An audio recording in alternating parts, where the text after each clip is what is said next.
Kewirausahaan adalah proses menciptakan, mengembangkan, dan mengelola usaha baru guna untuk mencapai keuntungan dan pertumbuhan. Dalam dunia yang terus berkembang, kewirausahaan memegang peran penting dalam mendorong inovasi, menciptakan lapangan kerja, dan meningkatkan ekonomi. Nah, kewirausahaan adalah individu yang mampu melihat peluang, mengambil risiko, dan berinovasi untuk memenuhi kebutuhan pasar dengan semakin berkembangnya teknologi dan globalisasi. Nah, kewirausahaan ini menjadi semakin relevan dan penting untuk membangun ekonomi yang berkelanjutan dan dinamis. Nah, pendekatan kreatif dan inovatif yang dimiliki oleh para wirausahaan tidak hanya membantu dalam menciptakan bisnis baru, tetapi juga dalam memecahkan masalah sosial dan lingkungan yang kompleks. Gambaran umum rencana usaha. Pertama ada gagasan kegiatan usaha. Gagasan kegiatan usaha ini muncul dikarenakan adanya permasalahan jauhnya jarak antara kantin dan juga gedung perkuliahan yang menyebabkan beberapa mahasiswa enggan untuk pergi ke kantin karena jauhnya jarak tersebut. Dan juga harga makanan yang ada di sana relatif mahal. Oleh karena itu, kami menyediakan atau menciptakan layanan jajanan yang bisa dipesan melalui sistem pre-order terlebih dahulu, baik secara online maupun secara offline. Kami juga menyediakan produk makanan lezat dengan harga yang terjangkau. Kami menciptakan sebuah usaha jajanan yang menawarkan berbagai pilihan produk makanan lezat, yaitu satu basreng cobek, kedua keripik kriuk, dan yang ketiga ada spaghetti tulang atau spatula. Alasan kami memilih produk tersebut adalah karena satu, popularitas di kalangan pelajar, kedua biaya produksi yang relatif rendah, yang ketiga adalah kemudahan dalam penyajian dan juga pengiriman, yang keempat variasi rasa dan juga tekstur yang menarik, dan yang terakhir karena adanya potensi untuk dikembangkan menjadi berbagai varian. Yang selanjutnya ada peluang pasar. Peluang pasar untuk jajanan ini sangat menjanjikan, terutama di lingkungan sekitar kampus yang padat dengan aktivitas mahasiswa. Sistem pemesanan yang fleksibel baik online maupun offline membuka peluang untuk menjangkau pelanggan yang lebih luas. Jadi kami membuat produk jajanan, usaha produk jajanan bisa dipesan secara online maupun offline. Dan juga harga yang relatif terjangkau. Kami membuat jajanan yang harganya terjangkau dan sesuai dengan kantong mahasiswa. Terakhir terdapat beberapa variasi menu yang ditawarkan. Kami tidak hanya menjual satu produk makanan saja, tetapi ada 3 produk makanan. Selanjutnya adalah analisis pasar.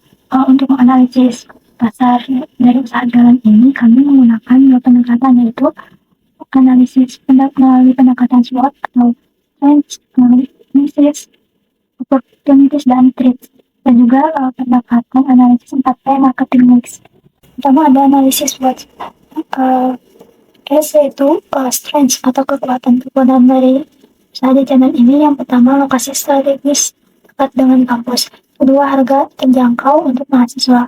Ketiga, ada variasi menu yang menarik. Empat, sistem pemesanan fleksibel bisa dipesan baik secara online maupun offline. Dan yang terakhir adalah kekuatan makanan yang konsisten. Dua, yaitu atau weaknesses atau kelemahan dari usaha penjualan ini. Yang pertama ada brand baru yang belum dikenal. Kedua, keterbatasan modal awal. Dan yang ketiga, yaitu kelemahannya kapasitas produksi yang mungkin terbatas pada awalnya. Dan selanjutnya ada yaitu opportunities atau peluang dari usaha jajanan ini. Yang pertama ada permintaan tinggi untuk makanan cepat saji di sekitar kampus. Yang kedua, potensi ekspansi ke kampus atau area lain. Ketiga, ada peluang kerjasama dengan layanan pesan antar makanan online. Dan yang terakhir, peluang untuk mengembangkan menu makanan baru. Terakhir yaitu threats atau ancaman dari usaha jajanan ini. Yang pertama ada persaingan dari warung makanan atau kantin yang sudah ada di dalam kampus. Kedua, ancaman fluktuasi harga bahan baku. Tiga, perubahan selera konsumen. Dan yang keempat, regulasi kampus terkait penjualan makanan yang ada di sekitar area kampus.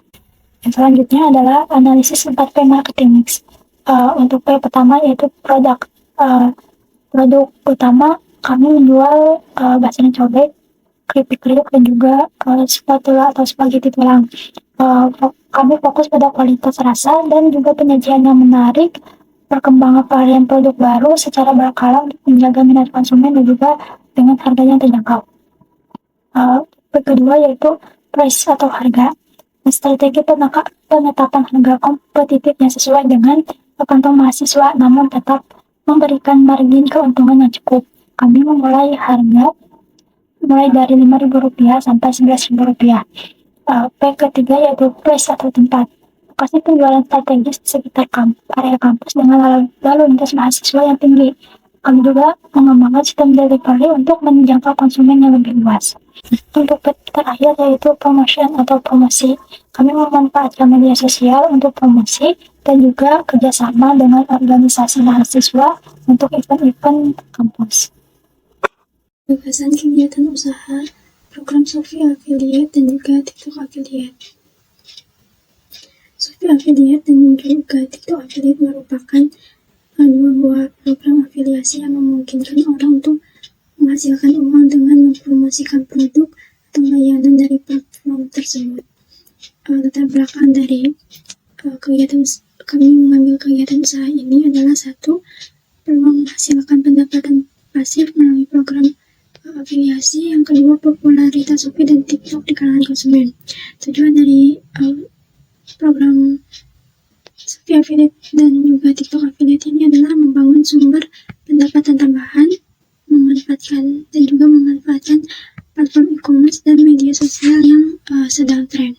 Pada pelaksanaannya, kami gagal untuk menjalankan program Shopee Affiliate dan juga TikTok Affiliate ini dikarenakan keterbatasan waktu persiapan, banyaknya tugas yang menumpuk, dan juga padatnya jadwal perkuliahan menjadi salah satu faktor gagalnya pengimplementasian kedua program ini. Oleh karena itu, kami kesulitan untuk mempelajari secara mendalam tentang strategi pemasaran digital dan juga teknik pembuatan konten yang efektif. Keterbatasan pengalaman dalam bisnis dan pemasaran juga membuat kita kurang percaya diri dalam mempromosikan produk. Assalamualaikum warahmatullahi wabarakatuh. Perkenalkan, saya Sofi. Di sini saya akan menyampaikan metode yang digunakan oleh kami dalam praktek kewirausahaan. Kami menjalankan dua ide. Yang pertama, kami menjalankan ide penjualan, yaitu kami menjual produk basreng, keripik. Kemudian yang kedua, kami membuka jasa gitu ya, jasa les private yang dimana saya sendiri yang menjadi tutornya. Akan tapi ini dijadikan satu program kerjasama dari saya bersama perpustakaan di desa untuk dilaksanakan nanti di bulan Agustus, selambat-lambatnya paling tidak bulan Juli. Oke, langsung saja ke metode yang digunakan dalam penjualan ya.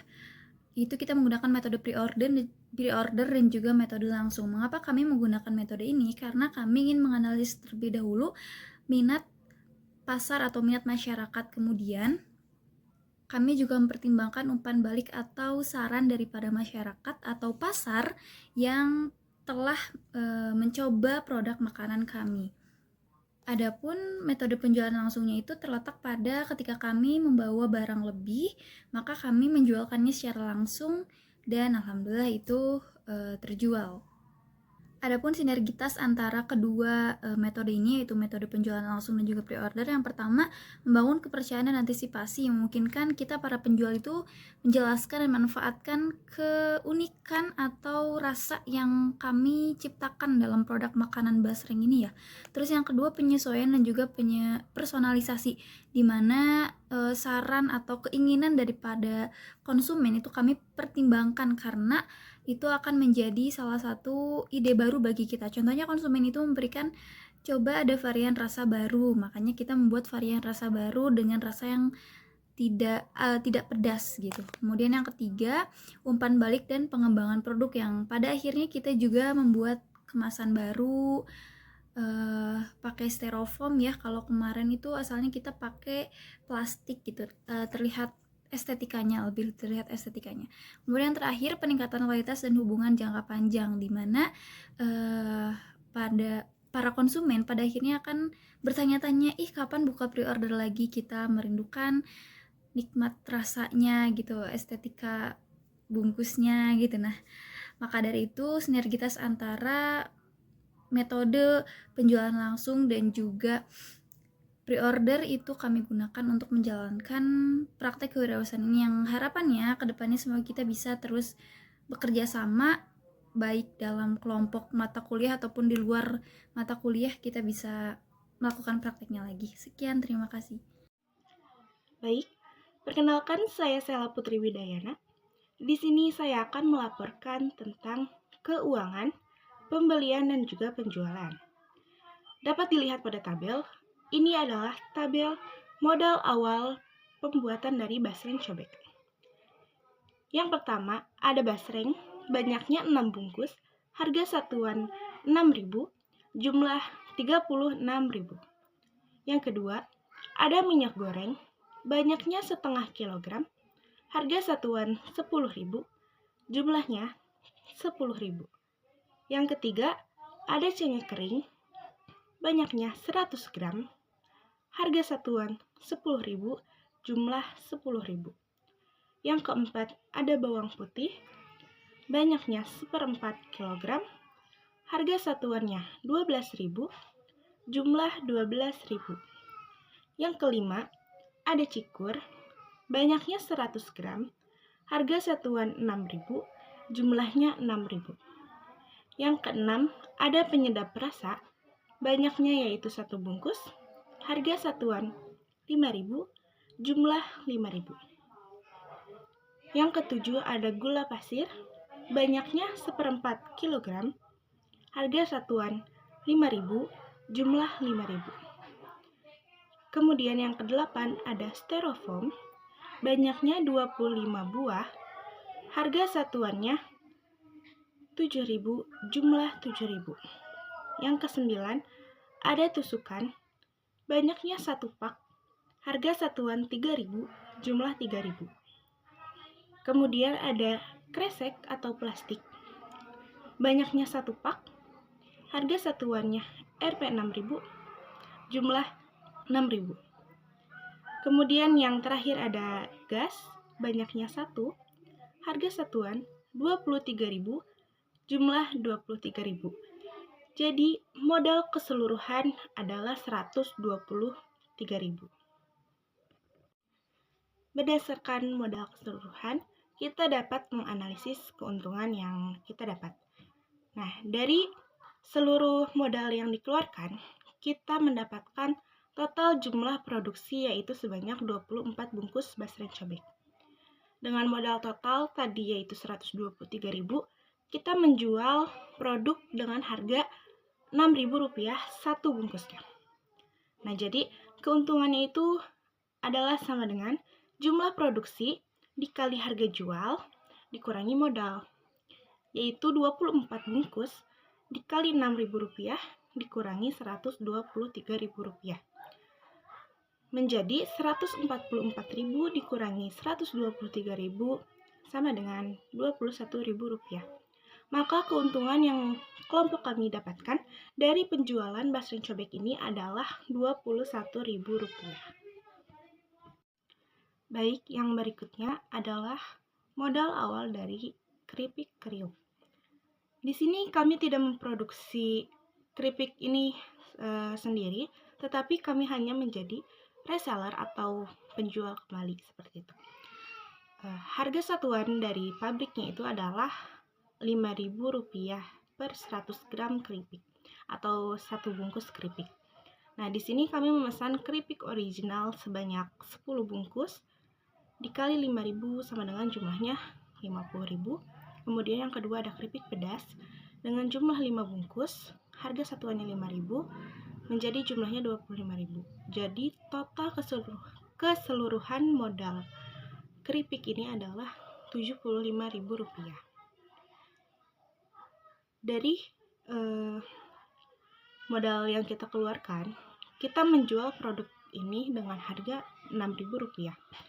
Maka dari itu, keuntungan yang kita peroleh bisa dihitung dengan cara jumlah produksi dikali harga jual dikurangi modal, yaitu 15 dikali Rp6.000 dikurangi Rp75.000. Menjadi Rp90.000 dikurangi Rp75.000 sama dengan Rp15.000. Maka keuntungan yang kita peroleh dari usaha keripik kriuk ini adalah Rp15.000. Baik, yang selanjutnya adalah laporan keuangan dari spaghetti ceker atau spaghetti tulang. Nama barang yang pertama adalah spaghetti banyaknya setengah kilogram dengan harga Rp13.000, jumlah Rp13.000. Kemudian ada tulang banyaknya seperempat kilogram, harganya adalah Rp5.000, jumlah Rp5.000. Kemudian ada ceker banyaknya seperempat kilogram juga, harga satuannya Rp5.000, jumlah Rp5.000. Kemudian ada saus tomat banyaknya seperempat kilogram, harga satuannya Rp4.000, jumlah Rp4.000. Kemudian ada saus cabai banyaknya seperempat kilogram, harga satuannya Rp4.000, jumlah Rp4.000. Kemudian ada sendok bebek banyaknya 15 buah, harga satuannya Rp1.000, jumlah Rp1.000. Styrofoam 15 buah dengan harga Rp4.000 dengan jumlah Rp4.000. Jadi total keseluruhan dari modal spaghetti ceker atau tulang ini adalah Rp36.000. Di sini ada notes ya, bahwa bahan seperti minyak, penyedap, gula, dan juga perbumbuan lainnya kita menggunakan bahan yang sama dengan bahan yang digunakan di basreng cobek tadi, karena masih ada sisa banyak seperti itu. Analisis keuangan dari penjualan spaghetti ceker yang kita lakukan pada penjualan di bazar dan juga pre-order, yaitu total jumlah yang kami produksi adalah 15 bungkus. Modal total tadi Rp36.000. Harga jual kita menjualnya Rp5.000. Jadi keuntungan yang kita peroleh adalah jumlah produksi dikali harga jual dikurangi modal, yaitu 15 dikali Rp5.000 dikurangi Rp36.000 sama dengan Rp75.000 dikurangi Rp36.000 menjadi Rp39.000. Maka keuntungan yang kita peroleh dari penjualan spaghetti ceker ini adalah Rp39.000. Yang selanjutnya atau bisa dibilang yang terakhir adalah modal awal pangsit pedas. Sama seperti keripik kriuk, pangsit pedas ini kita hanya melakukan reseller, tidak membuat sendiri. Nah, di sini kita hanya terjual 2 bungkus saja dengan harga dari pabriknya yaitu Rp10.000, kita menjualnya dengan harga Rp11.000. Maka keuntungan yang kita peroleh adalah 2 dikali Rp11.000 dikurangi Rp20.000 sama dengan Rp22.000 dikurangi Rp20.000 menjadi Rp2.000. Jadi keuntungan yang kita peroleh dari pangsit pedas ini adalah Rp2.000. Karena sedikit peminat, maka pangsit pedas ini tidak dilanjutkan penjualannya. Maka dari itu kami hanya mendapatkan keuntungan sedikit. Terima kasih. Berikut kesimpulan laporan kewirausahaan kelompok 2. Yang pertama ada peluang usaha menjanjikan, yaitu penjualan basreng cobek di lingkungan kampus. Nah, di dalam laporan berikut kami membahas peluang usaha yang menarik, yaitu penjualan basreng cobek di lingkungan kampus. Basreng cobek merupakan camilan khas Indonesia dengan rasa gurih dan pedas, digemari oleh mahasiswa dan masyarakat umum. Alasan utama peluang usaha ini menjanjikan, yang pertama, permintaan tinggi, yaitu makanan ringan termasuk basreng cobek memiliki pasar luas di kalangan mahasiswa dan masyarakat umum. Hal ini didukung oleh kebiasaan mahasiswa yang sering mencari camilan untuk menemani aktivitas belajar dan bersantai. Yang kedua, kurang inovasi. Maksudnya di sini peluang ini terbuka lebar karena masih banyak pelaku usaha yang belum berinovasi dalam penyajian dan pemasaran basreng cobek. Inovasi dalam rasa, kemasan, dan strategi promosi dapat menarik minat konsumen dan meningkatkan daya saing produk. Yang ketiga, potensi pasar kampus. Di lingkungan kampus, dengan populasi mahasiswa yang besar dan dinamis, merupakan lokasi strategis untuk bisnis kuliner. Kampus dengan jumlah mahasiswa yang besar menghadirkan pasar potensial yang siap dilayani. Aktivitas belajar dan padatnya jadwal perkuliahan membuat mahasiswa mencari camilan praktis dan mudah diperoleh. Basreng Cobek dapat menjadi solusi tepat untuk memenuhi kebutuhan ini. Dekatnya lokasi usaha dengan area perkuliahan dan kantin kampus memudahkan mahasiswa untuk menjangkau produk. Kemudian keempat, ada keunggulan produk. Basreng Cobek memiliki rasa yang digemari, harga terjangkau, dan mudah dibawa kemana-mana. Perpaduan rasa gurih dan pedas yang khas digemari banyak orang menjadi daya tarik utama Basreng Cobek. Dibandingkan dengan camilan lain, Basreng Cobek umumnya memiliki harga yang lebih terjangkau sehingga mudah dibeli oleh mahasiswa. Basreng Cobek praktis dan mudah dibawa kemana-mana sehingga cocok untuk dinikmati di sela-sela aktivitas belajar atau bersantai. Yang kelima, minat terhadap kuliner pedas. Meningkatkan tren kuliner pedas di Indonesia menjadi faktor pendukung peluang ini. Basreng Cobek dengan rasa pedasnya yang khas dapat menjadi pilihan menarik bagi pecinta kuliner pedas. Ada peluang usaha lainnya. Selain Basreng Cobek, juga membahas peluang usaha lain seperti pertama, keripik, camilan renyah dan terjangkau yang disukai banyak orang. Kedua, spaghetti tulang, hidangan unik dengan perpaduan rasa, pasta, dan tulang gurih yang menawarkan pengalaman kuliner yang baru. Kemudian ada manfaat kewirausahaan, yaitu menciptakan peluang ekonomi baru.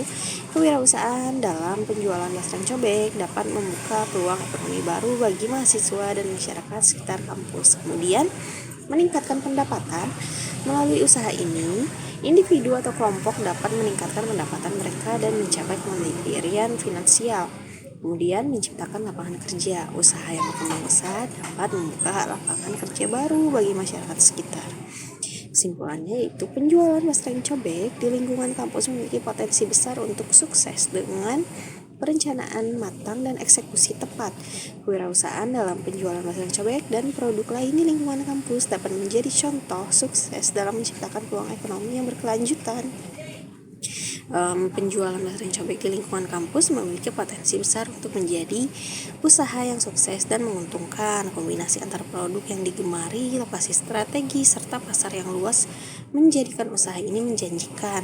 Dengan perencanaan matang, strategi pemasaran yang kreatif, dan eksekusi yang tepat, peluang ini dapat direalisasikan menjadi contoh sukses kewirausahaan mahasiswa dan masyarakat dalam menciptakan peluang ekonomi yang berkelanjutan. Kewirausahaan di lingkungan kampus, terutama dalam penjualan Basreng Cobek dan produk lain yang disebutkan, dapat menjadi wadah untuk mengembangkan potensi diri, meningkatkan pendapatan, dan berkontribusi pada perekonomian lokal. Dengan semangat dan kegigihan, mahasiswa dan masyarakat sekitar kampus dapat meraih kesuksesan dalam berwirausaha. Nah, berikutnya kesimpulan laporan keuangan Basreng Cobek. Usaha Basreng Cobek tergolong menguntungkan karena menghasilkan keuntungan 26.000 dari modal awal dan 118.000 dengan jumlah produksi 24 bungkus dan harga jual 6.000 per bungkus. Keuntungan ini dapat digunakan untuk mengembangkan usaha seperti membeli peralatan baru atau menambah modal untuk produksi Basreng Cobek yang lebih banyak. Kemudian kesimpulan laporan keuangan keripik. Usaha keripik tergolong menguntungkan karena menghasilkan keuntungan 15.000 dari modal awal 75.000 dengan jumlah produksi 15 bungkus dan harga jual 6.000 per bungkus. Keuntungan ini dapat digunakan untuk mengembangkan usaha seperti membeli peralatan baru atau menambah modal untuk produksi keripik yang lebih banyak. Kemudian terakhir kesimpulan laporan keuangan spaghetti ceker atau tulang. Usaha keripik tergolong menguntungkan karena menghasilkan keuntungan 39.000 dari modal awal 36.000 dengan jumlah produksi 15 bungkus dan harga jual 5.000 per bungkus. Kemudian keuntungan ini dapat digunakan untuk mengembangkan usaha seperti membeli peralatan baru atau menambah modal untuk produksi spaghetti ceker atau tulang yang lebih banyak. Jangan lupa jajan di bazar kelas 4B. Foto produk presentasi dari kelompok 2. Jangan lupa jajan di bazar kelas 4B. Bagus banget ganteng. makanan-makanan yang kami jual. Jangan lupa jajan di bazar kelas 4B. Bagus banget guys.